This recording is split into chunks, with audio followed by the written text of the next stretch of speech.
Hey everyone, so I'm going to show you a quick tip on how to export a Darkroom file template from a trial version onto an activated version. So it's very simple. I'm just going to go to Darkroom.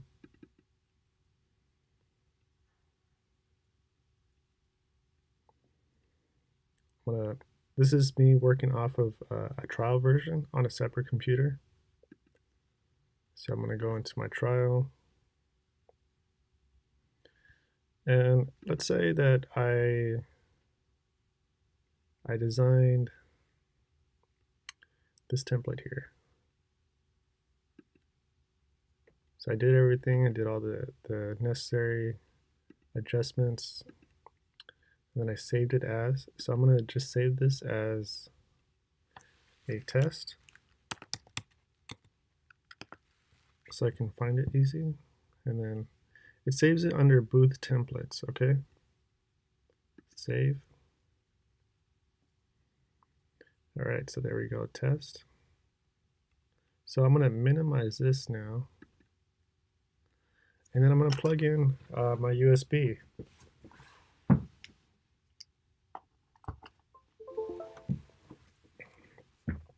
So now that's plugged in. So now what I'm going to do is go to, with the USB here, I'm going to go to my booth templates. Then I'm going to scroll down to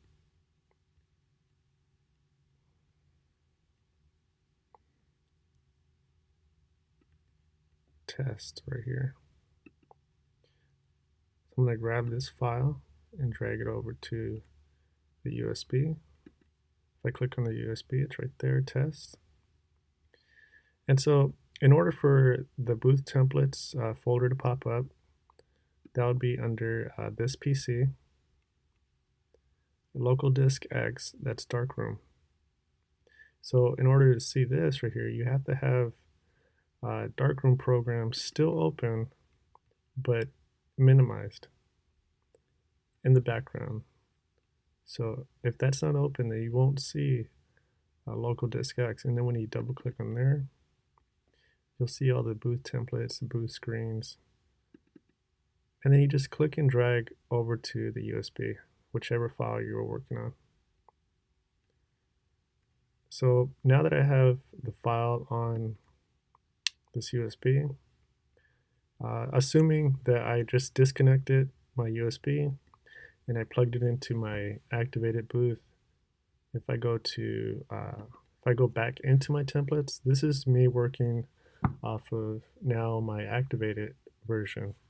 I'm going to go into add, and I'm going to go to browse. I'm going to scroll down to my USB.